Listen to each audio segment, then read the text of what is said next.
ဒီနေ့ဖေဖော်ဝါရီလရဲ့အားကစားသတင်းရင်းမြစ်တွေကိုကြည့်ရနေပေါ့နော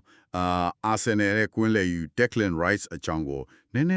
ည်းဆွေးနွေးကြည့်ချင်လာတယ်အခုချိန်က2025-2026ရာသီရဲ့အဆုံးဖြတ်ပြီးမဲ့ကာလတွေကိုဝင်လာပြီဆိုတော့သူ့ရဲ့ခေါင်းဆောင်မှုနဲ့စိတ်ပိုင်းဆိုင်ရာရင်းကြက်မှုကအရန်ကိုစိတ်ဝင်စားစရာကောင်းနေတော့ကဟုတ်တယ်ကျမလည်းအဲ့ဒါကိုပဲစဉ်းစားနေတာသူ့ရဲ့အခိုင်အချက်တွေကိုလေအဓိကအချက်ကြီး၃ချက်လောက်ခွဲပြီးလေ့လာလို့ရမယ်ထင်တယ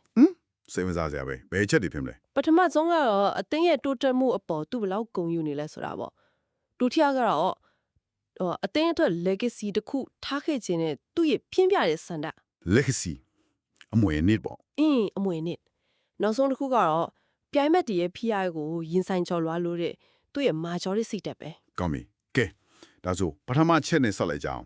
Declan Rice ကအသင်းရဲ့စိတ်ပိုင်းဆိုင်ရာတိုးတက်မှုအပေါ်မှာအရန်ကိုကျဉ်းနေတယ်ဆိုတဲ့ချက်နော်ဟုတ်ပါတယ်ဒီနေရာမှာစိတ်ဝင်စားစရာကောင်းတာကဒါရိုးစိတ်တက်နေတာမျိုးမဟုတ်ဘူးဘယ်လိုပြောမလဲအသင်းလိုက်စူးစီးညီညွတ်မှုအရင်ကထပ်ပိုတင်ငင်လာတာထူးတစ်ဖြစ်ပွဲကြီးပွဲကောင်းတွေမှာဖီးအားတန်ကိုကောင်းထိန်းချုပ်နိုင်လာတာကိုဆိုလိုတာအဲ့ဒီအချက်ကတကယ်သိတာတယ်နော်တက်တဲ့အနေနဲ့ Champions League မှာ10ပွဲကစား10ပွဲလုံးအနိုင်ရထားတဲ့ရလရှိတယ် Premier League ရဲ့ထိတ်ဆုံးမှာလည်းရက်တည်နေနိုင်တော့မယ်အတိကျပဲဆိုတော့သူ့အတွက်ကဒါဟာအသင်းလမ်းကြောင်းမှန်ပေါ်ရောက်လိမ့်ပြီဆိုတာကိုပြနေတာပေါ့သူ့ညီနဲ့ဒီအသင်းကိုယုံကြည်လို့ရပြီဆိုတဲ့ခံစားချက်မျိုးဟုတ်ပြီအခုဒီချက်ကပို့ပြီးတော့စိတ်လှုပ်ရှားစရာကောင်းလာပြီအသင်းရဲ့တည်ငြိမ်မှုကသူ့အတွက်ပိုကြီးတဲ့ရည်မှန်းချက်တစ်ခုကိုတွန်းပို့နေသလိုပဲအဲ့ဒါကတော့ဟိုလေ legacy တစ်ခုဖန်တီးခြင်းတဲ့စိတ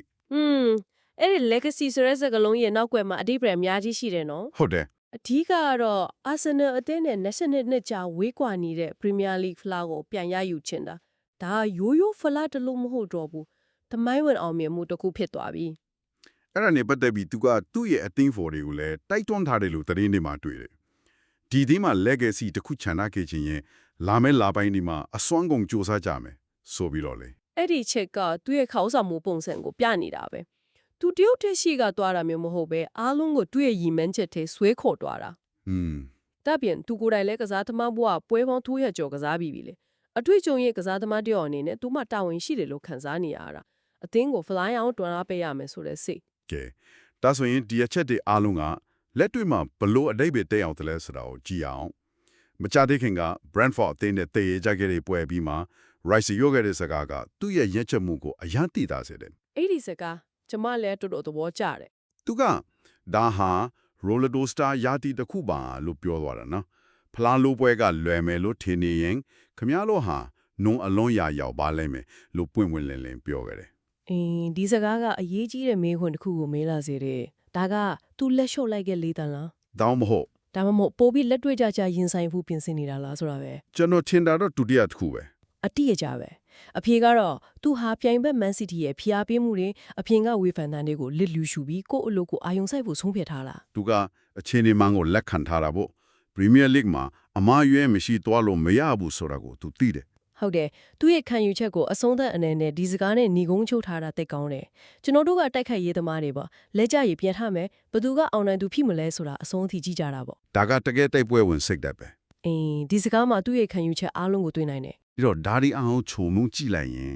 Declan Rice ဟာဒီယာဒီမှာပျော်ရွှင်နေတယ်လို့ပဲဒါပေမဲ့အဲ့ဒါကကျင်းတဲ့ရောင်ရင်းနေတဲ့ပျော်ရွှင်မှုမျိုးမဟုတ်ဘူးဟုတ်ကဲ့တစ်ဖက်မှာလည်းအောင်မြင်မှုအတွက်အလွန်မြင်စားလောင်နေတဲ့ကစားသမားတယောက်ဖြစ်နေတာသူ့ရဲ့ကွန်းလက်ကထေးချော်မှုခေါင်းဆောင်နိုင်စွမ်းနဲ့အတင်းပေါ်ထားတဲ့သစ္စာဆောင်တည်မှုတွေ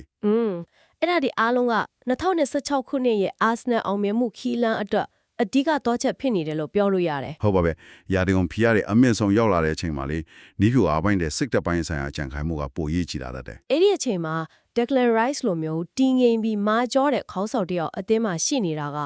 Arsenal အတွက်အစားထိုးမရတဲ့အားသာချက်တစ်ခုပဲဒီအချက်လက်တွေကိုလေ့လာပြီးတဲ့အခါမှာတော့စဉ်းစားစရာတွေ့လို့ကြံခဲ့တယ်ဘာများလ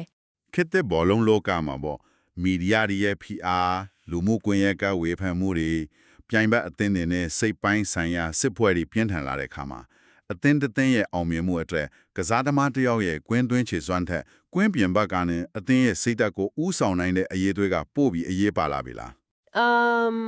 စိတ်ဝင်စားစရာမေးခွန်းပဲရာသီကုန် PR တဲ့အမြင့်ဆုံးရောက်လာချိန်မှာဒီလိုတိုက်ခိုက်ရေးသမားစိတ်ဓာတ်ကပဲအာဆနယ်အသင်းအတွက်အဆုံးအဖြတ်ပြေးသွားမလားဆိုတာကတော့စောင့်ကြည့်ရမှာပဲနော်